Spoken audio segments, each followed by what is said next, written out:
The man was standing in my kitchen when the leasing office called me. He had already looked under my sink, asked whether I lived alone, and tried to get me to show him my bedroom. The woman on the phone sounded confused at first. Then she asked, "Is he already inside?" I said yes. Her voice dropped. "We didn't send anyone." I looked across the room. The man had stopped pretending to inspect the pipes. He was watching me. And he was standing between me and the front door. I was 27 at the time and living alone in a second-floor apartment. It was a pretty ordinary complex. Beige buildings, outdoor staircases, a small leasing office near the entrance, and a parking lot where everyone seemed to know which spaces they could get away with stealing. I had lived there for almost a year. The maintenance staff was small, and I recognized both of the regular guys. They usually called before coming over, unless there was a real emergency. That should have mattered more when someone knocked on my door one afternoon and called out, "Maintenance." I was working from home at the dining table. My laptop was open, and I was in the middle of answering an email when the knock came again. Possible leak from the unit above. That got my attention.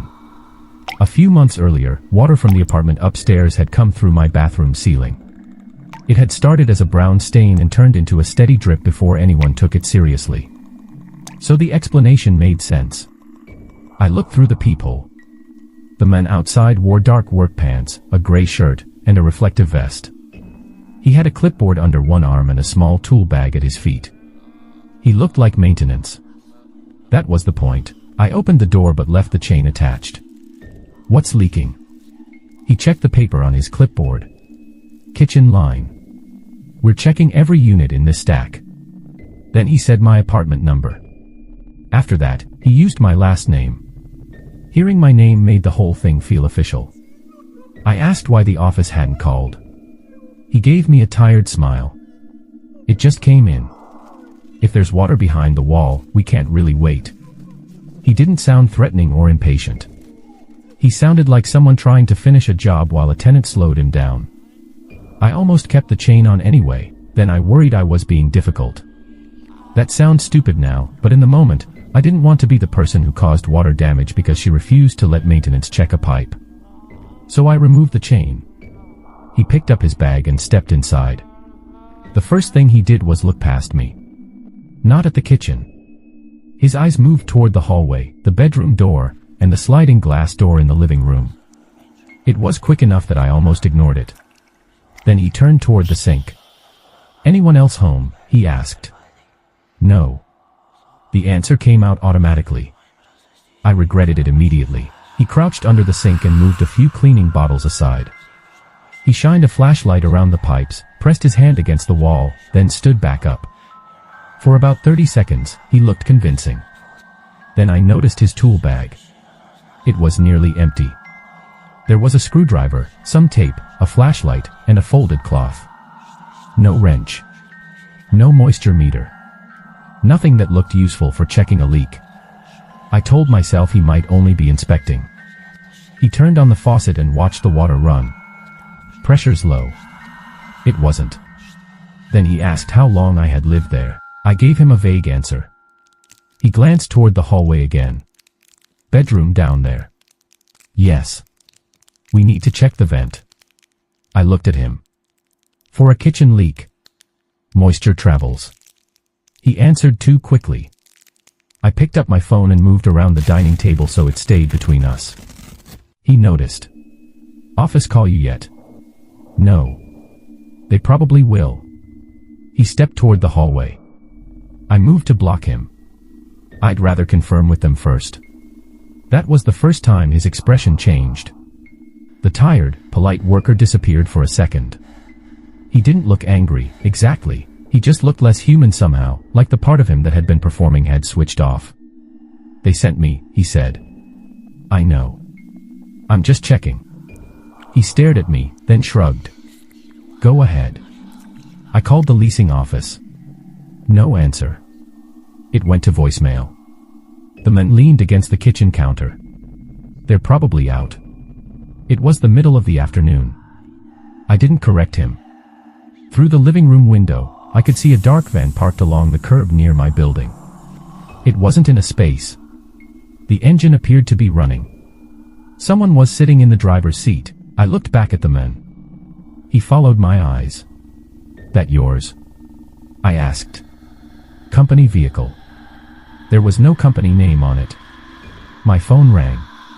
The leasing office number appeared on the screen.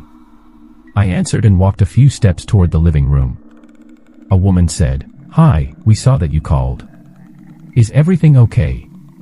There's someone here checking a leak." She paused. "What leak?" "The kitchen line. He said the office sent him." Another pause. Longer this time. "We didn't send anyone." I looked at the man. He was no longer leaning against the counter. He stood upright, watching me closely. The woman asked, "Is he inside your apartment?" "Yes." "Don't confront him. Can you get outside?" The man took one step toward me. "Everything good?" I forced myself to sound casual. I told the woman, "Okay. I'll ask him about that." I hoped she understood. She did. "Keep the call open," she said. "Someone from the office is coming to your building."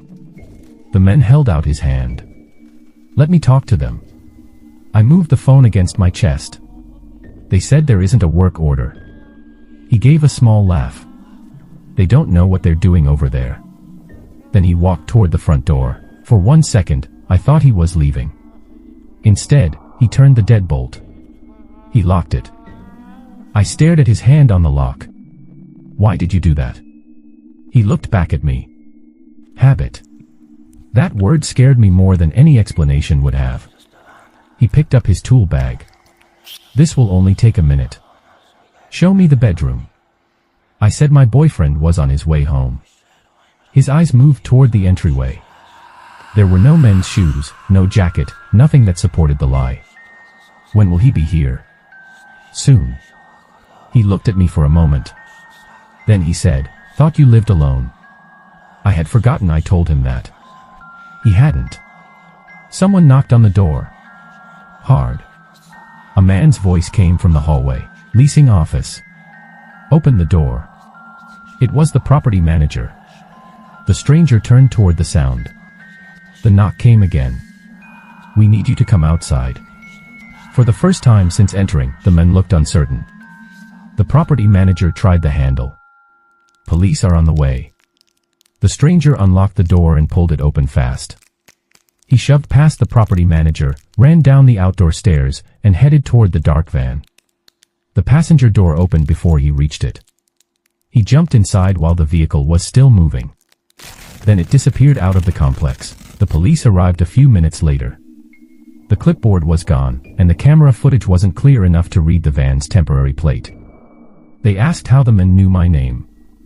The property manager pointed out that packages were stored on open shelves near the leasing office. Anyone walking past could see a resident's name and unit number. That explanation made sense. It didn't make me feel better. The police said the men may have been looking for an apartment to rob. Maybe they were. Nothing had been taken, and the stranger never showed a weapon. There wasn't much evidence beyond the security footage and the fact that he had lied to get inside. I moved out when my lease ended. For months, I refused to open the door for anyone I hadn't personally scheduled. Even when actual maintenance came, I called the office first. I thought that was the end of it. Then, a few weeks after I moved, the property manager sent me a short clip from one of the exterior cameras. He said the police had noticed something while reviewing the footage again. The video showed the stranger walking up the stairs toward my apartment. But he didn't knock right away. He stood outside my door for almost 10 minutes. At first, he just waited. Then he moved closer and put his ear near the frame. Inside, I had been speaking during a work call.